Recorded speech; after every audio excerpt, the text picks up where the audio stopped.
হে hi everyone, good morning. আর তোমাদের সবাইকে আমার আরও একটা ভ্লগে ওয়েলকাম। আজ অনেক দিন পর আবার একটা ভ্লগ বানাচ্ছি।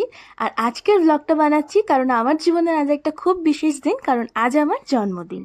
কিন্তু দুঃখের বিষয় হলো আজকে সকাল থেকেই মেঘেদের মন খারাপ, সমানে বৃষ্টি হচ্ছে। আর এই বৃষ্টি দেখে আমারও খানিকটা মন খারাপ। তো যাই হোক, এই মন খারাপের মাঝে আমার মন ভালো করে দেওয়ার জন্য এই এক গুচ্ছ ফুল পেয়ে গেছি। আর এই ফুল, চকলেট সবই কিন্তু আমার দিদিভাই আমাকে গিফট করেছে। আর শুধু এই ফুল আর চকলেটই নয়, কিন্তু তার সাথে এই সুন্দর সুন্দর দুখানা স্লিং ব্যাগও কিন্তু আমার দিদিভাই আমাকে গিফট করেছে।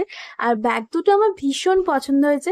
তোমাদের কেমন লাগছে এই ব্যাগ দুটো দেখতে আমাকে একটু কমেন্ট করে জানাবে কিন্তু। আর আজ আমার জন্মদিন বলে মা রান্নাঘরে কিন্তু খুব ব্যস্ত, কারণ মা একদিকে দেখো রান্না করছে পায়েস।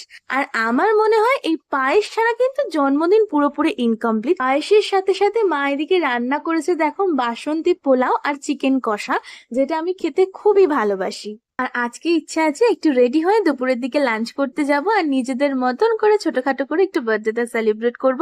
আর মায়ের হাতে বানানো খাবারটা খেয়ে রাত্রের ডিনার কমপ্লিট করব।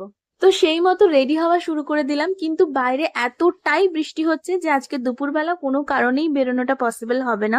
তাই খানিকটা মন খারাপ করে লাঞ্চ করতে বসে পড়লাম। যাই হোক, লাঞ্চ কমপ্লিট করে পুরোপুরি রেডি হয়ে আর এই বৃষ্টি থামার অপেক্ষা করতে করতে দুপুর গড়িয়ে বিকেল হয়ে গেছে। এই বৃষ্টি একটু কমতে বিকেল বেলাতেই বেরিয়ে পড়লাম ঘুরতে যাওয়ার জন্য, কারণ এই বৃষ্টির জন্য তো দিনটাকে মাটি হতে দেওয়া যায় না। আর বৃষ্টি যখন একটু কমেছে তাহলে ঘুরতে বেরোনো যেতেই পারে।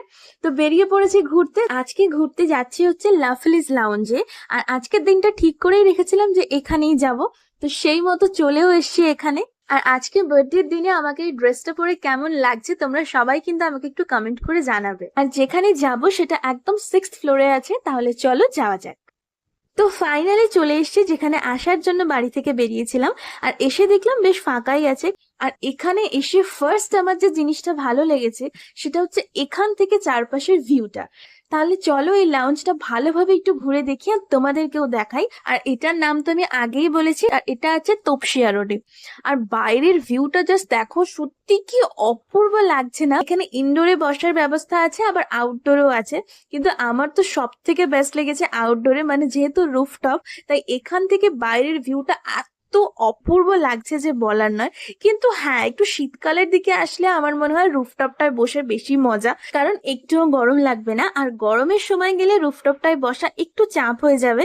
তো সেই কারণে ইনডোরটায় বসা তখন বেশি ভালো হবে, কারণ যেহেতু ইনডোরটা ফুল এসি আছে। তবে হ্যাঁ, আমার মনে হয় ছবি তোলা রিলস বানানোর জন্য কিন্তু বাইরেটাই বেস্ট। বাইরেটায় বেশ কিছু ছবি তুলে রিলস বানিয়ে আবার চলে এসেছি ইনডোরে, কারণ এখানেই আমরা বসেছি। কারণ বাইরেটা বৃষ্টি হলেও কিন্তু বেশ ভালো গরম আছে, তো সেই কারণে আমরা ইনডোর এরিয়াটাই চুজ করেছি বসার জন্য। তো এবার একটু খাওয়া দাওয়া করার পালা, কিন্তু আজকে মনে হচ্ছে একদমই বেশি কিছু খেতে পারবো না, কারণ যেহেতু বৃষ্টি হচ্ছিল তাই ভেবেছিলাম আর বোধহয় বেরোনোই হবে না, তাই বাড়িতে একদম পেট ভরে খেয়ে নিয়েছিলাম। আর বাড়িতে লাঞ্চ করতে করতেও প্রায় অনেকটা লেট হয়ে গিয়েছিল, আর সেই কারণেই পেট আমার প্রায় ভর্তি আছে। তাই আজ আর বেশি খাবার অর্ডার করিনি, একদমই কম খাবার অর্ডার করেছি আমার all time favourite mocktails virgin mojito, তার সাথে একটা চকলেট শেক, আর অর্ডার করেছি ফিঙ্গার লেকিং ফিশ। তবে এই লাস্ট খাবারটার নাম শুনে তোমাদের মনে হতে পারে যে ফিশের অন্য কোনো হয়তো আইটেম, আমিও ফার্স্ট তাই ভেবেছিলাম, কিন্তু অর্ডারটা আসার পর দেখলাম না, ওটা ফিশ ফিঙ্গার। তবে যাই হোক, যেটুকুনি খাবার অর্ডার করেছিলাম খাবারের টেস্ট আমার বেশ ভালো লেগেছে। তো যাই হোক, এবার কেক কাটার পালা। কেক কেটে একটু ছোটখাটো করে বার্থডে সেলিব্রেট করে নিলাম। কেক কাটা, খাওয়া দাওয়া করা, এগুলো কমপ্লিট করে দিদিভাই আর আমি দুজনে মিলে বসে বসে একটু গল্প করছিলাম, আড্ডা দিচ্ছিলাম। তারপর ভাবলাম যে আজ আর বেশিক্ষণ বসাটা ঠিক হবে না, কেন কি কিছুক্ষণের জন্য বৃষ্টিটা কমেছে, কিন্তু আকাশের অবস্থা খুবই খারাপ। আবার যখন খুশি খুব জোরে বৃষ্টি নামতে পারে, আর তখন আবার বাড়ি ফেরাটা একটু চাপ হয়ে যাবে। তো সেই কারণেই ওখান থেকে বেরিয়ে পড়লাম বাড়ি আসার জন্য। তো বেরিয়ে পড়েছি ওখান থেকে, আর অপেক্ষা করছি রাস্তায় ক্যাব আসার জন্য। তো ফাইনালি এসে গেছে ক্যাব, আর উঠে পড়েছি। আর রাস্তায় প্রচন্ড জ্যাম, তাই মনে হচ্ছে বাড়ি যেতে একটু তো লেট হবেই।